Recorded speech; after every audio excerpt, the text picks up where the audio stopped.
नमस्कार, स्वागत है आप सभी का टीटी न्यूज के इस खास बुलेटिन एक्सप्रेस 100 में, जहां हम आपके लिए लेकर आते हैं राजनीति, मनोरंजन, देश दुनिया, खेल और व्यापार जगत की सभी बड़ी खबरों को एक्सप्रेस यानी फटाफट अंदाज में। मैं हूं शहला निगार। आइए खबरें देख लेते हैं तेज रफ्तार के साथ।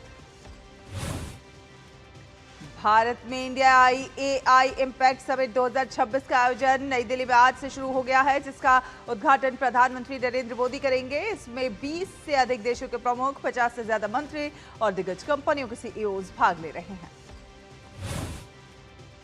समिट की थीम पीपल, प्लैनेट और प्रोग्रेस है और इसका उद्देश्य वैश्विक एआई साझेदारियों को बढ़ावा देना, नए व्यापार अवसर उत्पन्न करना और भारत को एआई के नेतृत्व के केंद्र के रूप में स्थापित करना। प्रधानमंत्री नरेंद्र मोदी ने समिट को लेकर डीडी न्यूज के सुभाषितम के जरिए अपने विचार साझा किए। उन्होंने लिखा कि ये अवसर इस बात का भी प्रमाण है कि हमारा देश विज्ञान और टेक्नोलॉजी के क्षेत्र में तेजी से प्रगति कर रहा है और वैश्विक विकास में अहम योगदान दे रहा है। समिट में 3 प्रमुख सूत्रों पर विशेष ध्यान दिया जाएगा। पहला सूत्र है जनता, जिसके तहत एआई को मानवता की सेवा में लाने का मकसद है ताकि सभी वर्गों को समान अवसर मिल सके। ये सुनिश्चित करेगा कि एआई समाज के सभी हिस्सों को सशक्त बनाए और समावेशिता को बढ़ावा दे।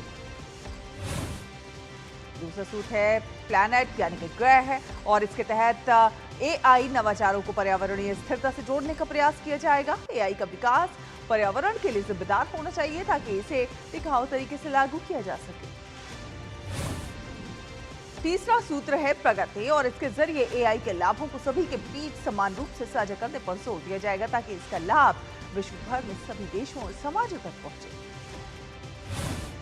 एआई इम्पैक्ट समिट में होने वाली चर्चाएं 7 चक्रों के इर्द गिर्द होंगी, जो कि एआई के प्रभावी और समावेशी विकास के लिए निर्धारित प्रमुख क्षेत्रों को दर्शाते हैं। पहला चक्र है मानव पूंजी। इसमें एआई के लिए एक समावेशी कौशल और शिक्षा प्रणाली पर काम किया जाएगा। दूसरा चक्र है समावेशन। एआई का उपयोग समाज के सभी हिस्सों को सशक्त बनाने के लिए किया जाएगा।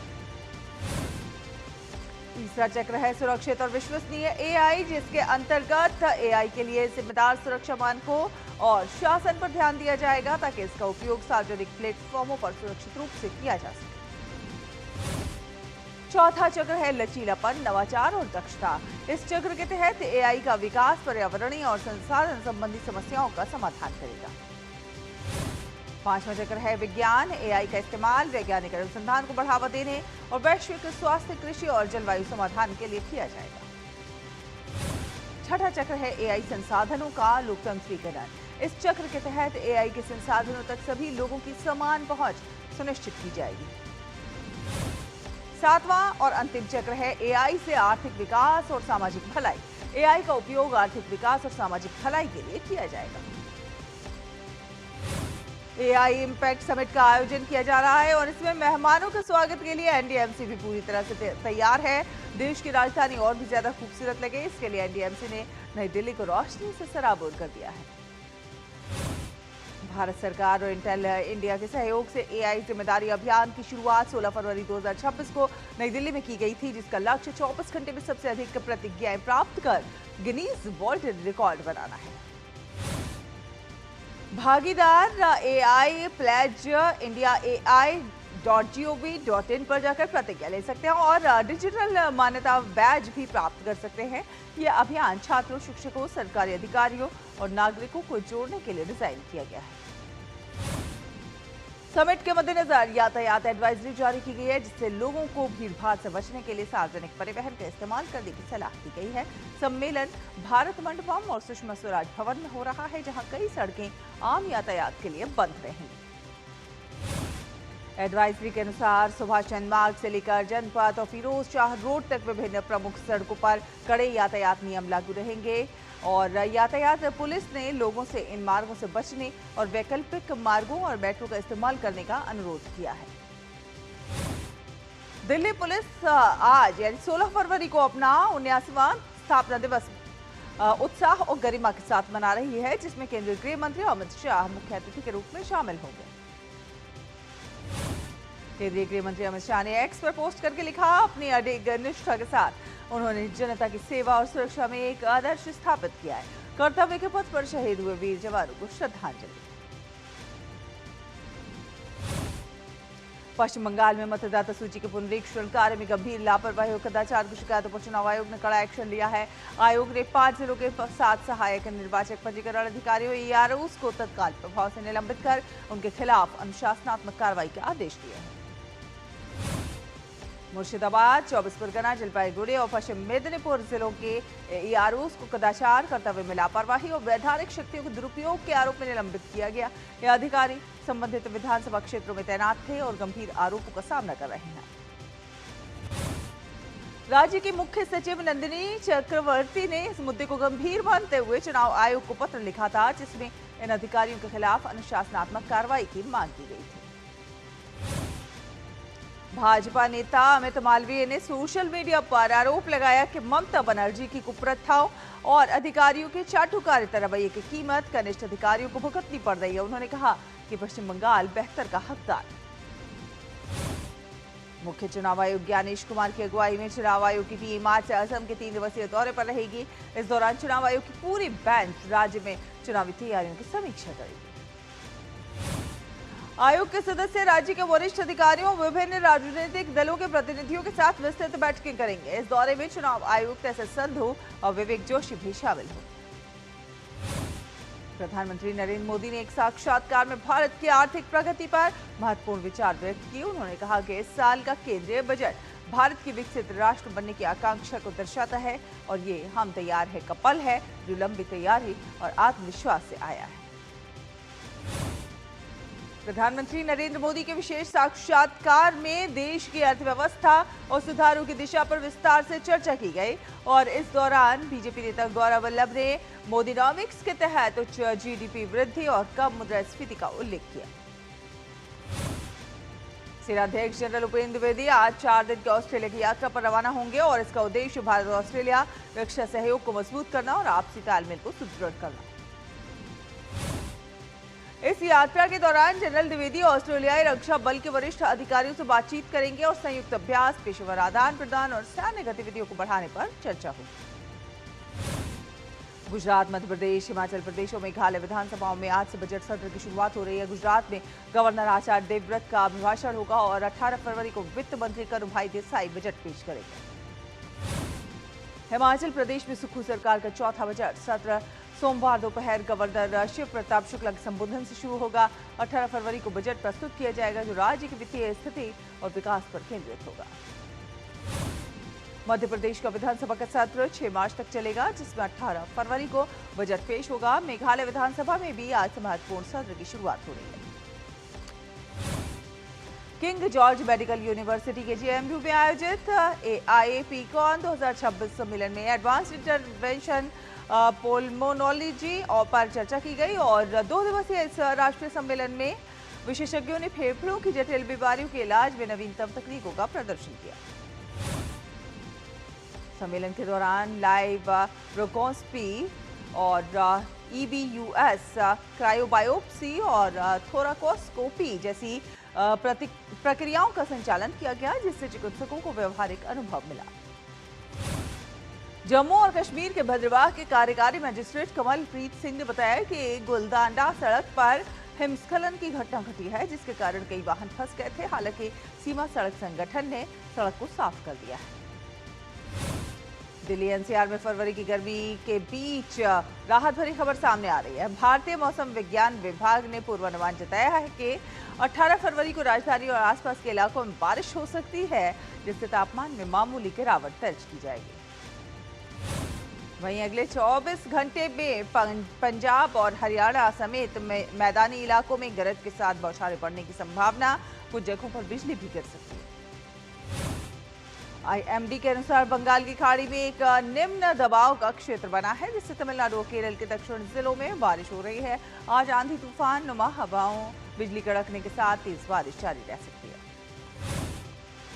IMD के अनुसार 17 फरवरी से उत्तराखंड के 5 जिलों रुद्रप्रयाग, बागेश्वर, चमोली, उत्तरकाशी और पिथौरागढ़ में बारिश और बर्फबारी का अलर्ट है। हिमालय की ऊंचाइयों और लद्दाख की सर्द हवाओं के बीच दोस्त महोत्सव मनाया जाता है, जो कि आध्यात्मिकता और संस्कृति का संगम होता है। ये महोत्सव लद्दाख की समृद्ध परंपरा और गहरी आध्यात्मिकता का प्रतीक भी है। दोस्त महोत्सव लद्दाख की वादियों में आयोजित होने वाला एक प्रमुख आयोजन जो कि स्थानीय लोगों और पर्यटकों को एकजुट करता है। ये उत्सव इस क्षेत्र की सांस्कृतिक धरोहर को जीवित रखने और उसे संरक्षित करने में बेहद महत्वपूर्ण भूमिका निभाता है। देश भर में महाशिवरात्रि का पर्व पूरे धूमधाम से मनाया गया। देश भर के मंदिरों में सुबह से भक्तों का तांता लगा रहा और महाशिवरात्रि की रात चारों पहर में भगवान शिव की आराधना की गई। रक्षा मंत्री राजनाथ सिंह ने तमिलनाडु के ईशा योग केंद्र में आयोजित महाशिवरात्रि समारोह में भाग लिया। इस अवसर पर उन्होंने कहा कि महाशिवरात्रि के पावन पर्व पर भक्तों के बीच होना उनके जीवन का एक खास और आध्यात्मिक अनुभव। नई दिल्ली के बक्करवाला स्थित आनंद धाम आश्रम में महाशिवरात्रि के अवसर पर एक भव्य महोत्सव का आयोजन किया गया। स्वामी सुधांशु महाराज की अगुवाई में आयोजित इस कार्यक्रम में शिव बारात, शिव कृष्ण सत्संग समेत कई धार्मिक और सांस्कृतिक आयोजन हुए। महाशिवरात्रि के अवसर पर दिंडीगुल में 1008 शिवलिंगों के लिए विशेष 4 समय नांगुकाला पूजा का आयोजन किया गया, जिसमें 1000 से अधिक श्रद्धालुओं ने भाग लिया। पंजाब के बठिंडा में पुलिस ने 2 मादक पदार्थ तस्करों को गिरफ्तार किया। उनके पास से राजस्थान से तस्करी से करके लाए गए 6.5 किलोग्राम अफीम की खेप बरामद की गई। पुलिस ने दोनों तस्करों को गिरफ्तार कर मामले की जांच शुरू कर दी है। पंजाब पुलिस ने दोनों आरोपियों को कोर्ट में पेश किया और 3 दिन की पुलिस रिमांड प्राप्त की। पुलिस को उम्मीद है कि रिमांड के दौरान और महत्वपूर्ण खुलासे हो सकते हैं। दिल्ली के यमुना स्पोर्ट्स क्लब में हैक डिफेंस समिट का आयोजन किया गया। ये समिट सुहाग एजुकेशन की ओर आयोजित किया गया और इसमें बड़ी संख्या में स्कूली छात्रों और साइबर सिक्योरिटी के छात्रों ने भाग लिया। फिलहाल रुकेंगे एक छोटे से ब्रेक के लिए, जल्द हाजिर होंगे। आप देखते रहिए एक्सप्रेस 100।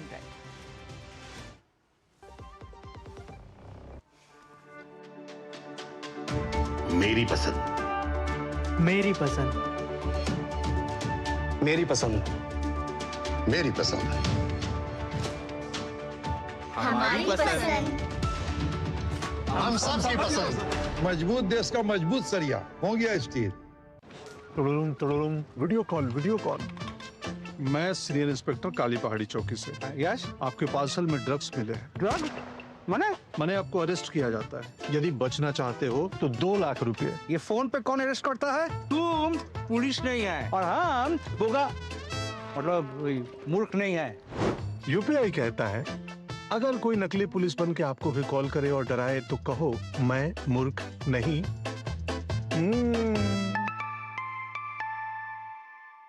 जाइए आप भी किसी का टेस्ट लीजिए।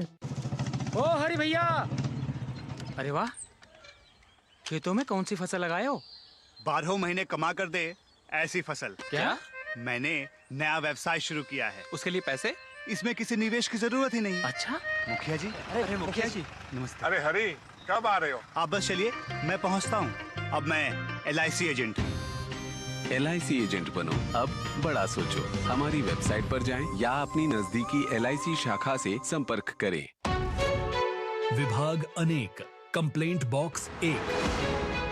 किसी भी सरकारी दफ्तर, विभाग या बैंक से जुड़ी शिकायत के लिए pgportal.gov.in पर जाएं, रजिस्टर करें, संबंधित विभाग चुनें, शिकायत दर्ज करें और ट्रैकिंग ID नोट करें। SMS या ईमेल पर एक्नॉलेजमेंट पाएं और शिकायत का जवाब सीधे मंत्रालय से प्राप्त करें। अब तक 1 करोड़ 12 लाख से अधिक भारतीयों ने भरोसा जताया। CP ग्राम्स, आपकी हर शिकायत का हल। अभी शिकायत दर्ज करें pgportal.gov.in।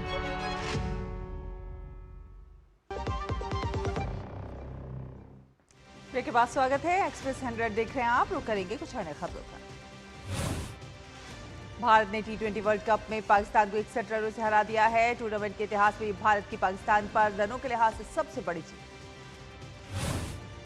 भारत इस जीत के साथ ही भारतीय टीम ने सुपर 8 राउंड के लिए क्वालिफाई कर लिया है। टीम लगातार 3 जीत के साथ ग्रुप ए की अंक तालिका में शीर्ष पर पहुंच गई है। ईशान किशन ने 40 गेंद पर 77 रन की शानदार पारी खेली। इस पारी में 10 चौके और 3 छक्के शामिल हैं। Ishan player of the match रहे। भारतीय टीम 18 फरवरी को नीदरलैंड्स के खिलाफ अपना अंतिम ग्रुप मैच खेलेगी। T20 विश्व कप में पाकिस्तान के खिलाफ 40 गेंद में 77 रन की ताबड़तोड़ पारी खेलकर भारत की बड़ी जीत में अहम योगदान देने वाले ईशान किशन ने कहा कि इस जीत से टीम का आत्मविश्वास काफी बढ़ेगा। T20 विश्व कप में आज पहला मुकाबला अफगानिस्तान और संयुक्त अरब अमीरात UAE के बीच खेला जाएगा। ये मैच दिल्ली के अरुण जेटली स्टेडियम में होगा। अफगानिस्तान और UAE दोनों टीमों के लिए ये मुकाबला काफी अहम माना जा रहा है। अफगानिस्तान टीम ने अब तक अपने दोनों मुकाबले गंवा दिए हैं। UAE की टीम ने अपने पिछले मुकाबले में कनाडा को हराया था और फिलहाल अंक तालिका में तीसरे स्थान पर है।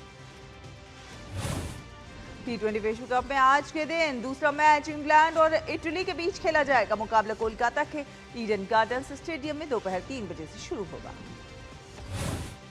इंग्लैंड और इटली के बीच इस मैच का टॉस दोपहर 2:30 बजे होगा और इंग्लैंड आज हारा तो उसे सुपर 8 में पहुंचना मुश्किल होगा। वहीं इटली के लिए भी आज जीत जरूरी है। T20 विश्व कप में आज का तीसरा मुकाबला ऑस्ट्रेलिया और श्रीलंका के बीच खेला जाएगा। श्रीलंका के पेल्लेकेले स्टेडियम में शाम 7 बजे से ये मैच शुरू होगा। जिम्बाब्वे से मिली करारी हार के बाद ऑस्ट्रेलियाई टीम श्रीलंका के खिलाफ मैच जीतकर वापसी करना चाहेगी। भारतीय हॉकी टीम का FIH प्रो लीग में निराशाजनक प्रदर्शन जारी रहा। राउरकेला चरण के अंतिम मुकाबले में अर्जेंटीना ने भारत को 4-2 से हराया।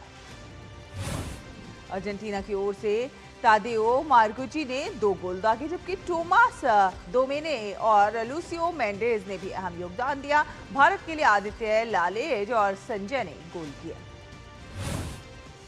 अखिल भारतीय फुटबॉल महासंघ ने रविवार को घोषणा की कि इंडियन फुटबॉल लीग 2025-26 सत्र की शुरुआत अब 27 फरवरी से होगी। AIFF ने लीग का कार्यक्रम जारी कर दिया। AIFF लीग के कार्यक्रम के अनुसार 27 फरवरी को 2 मुकाबले खेले जाएंगे। पहला मैच FC का सामना आइजोल FC से होगा, जबकि चनमारी FC की भिड़ंत गोकुलम केरल FC से होगी। बांग्लादेश के 13वें संसदीय चुनाव में बांग्लादेश नेशनलिस्ट पार्टी BNP की 2/3 बहुमत वाली जीत के बाद बांग्लादेश में नई सरकार के गठन की प्रक्रिया तेज हो गई है। शपथ ग्रहण समारोह राजधानी ढाका में आयोजित किया जा सकता है, जहां मुख्य चुनाव आयुक्त AM नसीरुद्दीन उन्हें पद और गोपनीयता की शपथ दिलाएंगे। लोकसभा अध्यक्ष ओम बिरला शपथ ग्रहण समारोह में भारत का प्रतिनिधित्व करेंगे। हंगरी के विपक्षी नेता पीटर मैग्यार ने कहा कि अप्रैल में होने वाले संसदीय चुनाव उनके देश के लिए एक नई दिशा लेने का अवसर। रूस के रक्षा मंत्रालय ने कहा कि उसके सैनिकों ने यूक्रेन के दक्षिण पूर्वी जापोरिजिया क्षेत्र में स्थित एक गांव पर कब्जा कर लिया। उत्तरी इटली के कोरमायूर के पास एक पहाड़ी घाटी में हिमस्खलन होने से कम 2 लोगों की मौत हो गई। व्हाइट हाउस ने पुष्टि की है कि अमेरिकी राष्ट्रपति डोनाल्ड ट्रंप के शीर्ष दूत स्टीव विटकॉफ और दामाद जेरेड कुशनर तेहरान के परमाणु कार्यक्रम पर ईरानी वार्ताकारों के साथ बातचीत के लिए सप्ताह जेनेवा जाएंगे। लेबनान के अनुसार रविवार को देश की पूर्वी सीरियाई सीमा के पास हुए एक इजरायली हवाई हमले में 4 लोग मारे गए हैं। इजरायल ने इस हमले की पुष्टि करते हुए दावा किया है कि उसने फिलिस्तीनी आतंकी समूह इस्लामिक जिहाद के गुर्गों को निशाना बनाया। ईरान अमेरिका बातचीत के लिए ईरान के विदेश मंत्री अब्बास अरागची और उनका प्रतिनिधिमंडल स्विट्जरलैंड के जिनेवा शहर के लिए रवाना हो गए हैं, जहां कल अमेरिका के साथ परमाणु वार्ता का दूसरा दौर आयोजित होगा। इस दौरान अरागची स्विट्जरलैंड और ओमान के विदेश मंत्री तथा संयुक्त राष्ट्र के परमाणु निरीक्षण संस्थान के महानिदेशक से भी मिल सकते हैं। अमेरिकी राष्ट्रपति डोनाल्ड ट्रंप ने कहा कि बोर्ड ऑफ पीस के सदस्य देश गुरुवार को होने जा रही बैठक में गाजा में पुनर्निर्माण और मानवीय सहायता प्रयासों के लिए $5 अरब से अधिक की राशि देने की घोषणा करेंगे।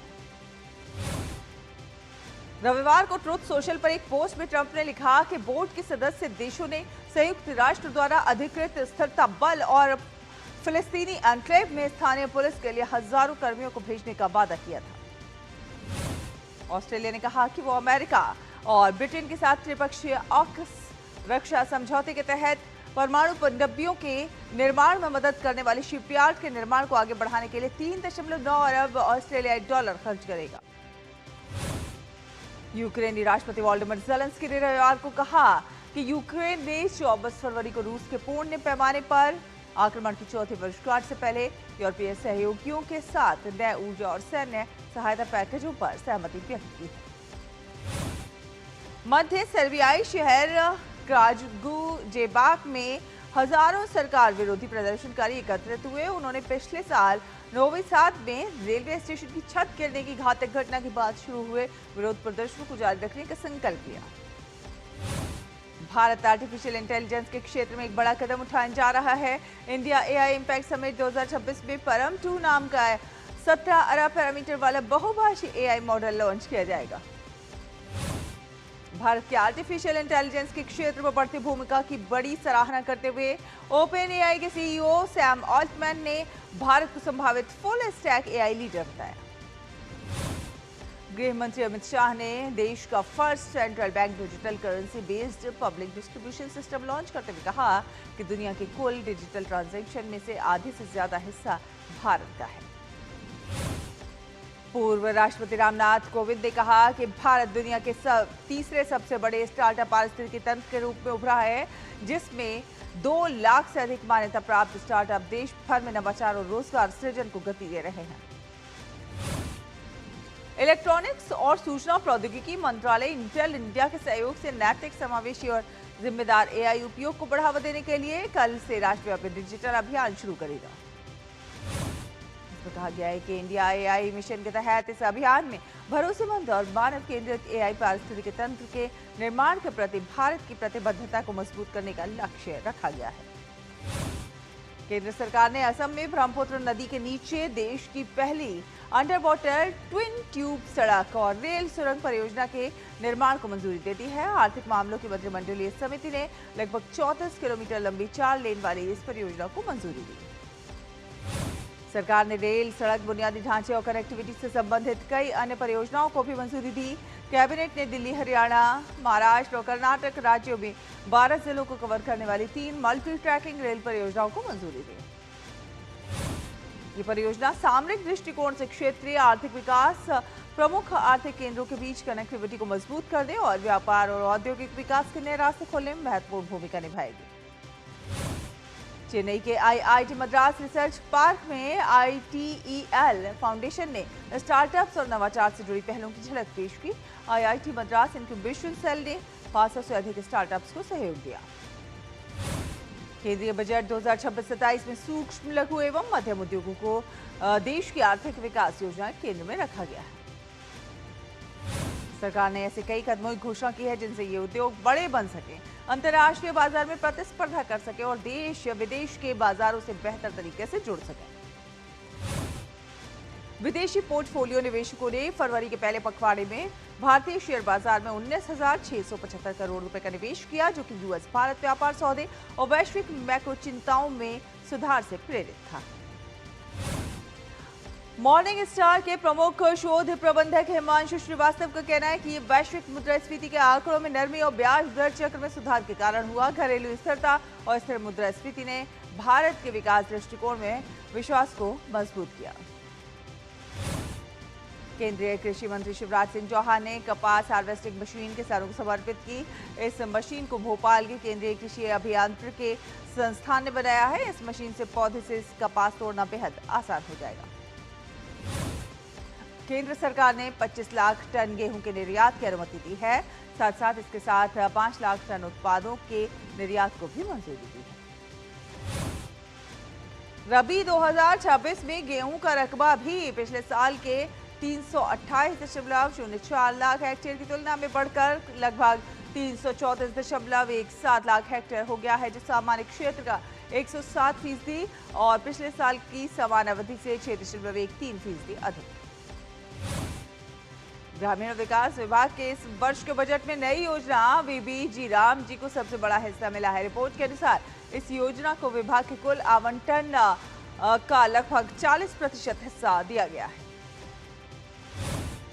भारत ने चालू वित्त वर्ष के पहले 10 माह अप्रैल-जनवरी के दौरान सभी ऊर्जा स्रोतों से रिकॉर्ड 50 गीगावाट से अधिक बिजली क्षमता जोड़ी है। एक रिपोर्ट के अनुसार जापान और भारत के बीच लंबे समय से चले आ रहे मजबूत रिश्ते अब एक नए और गतिशील दौर में प्रवेश कर रहे हैं। इन संबंधों में अब सुरक्षा सहयोग और उन्नत तकनीकों में साझेदारी पर ज्यादा जोर दिया जा रहा है। इसी के साथ एक्सप्रेस न्यूज में फिलहाल इतना ही। डीडी न्यूज पर खबरों का सिलसिला लगातार जारी रहेगा। आप देखते रहिए डीडी न्यूज। नमस्कार।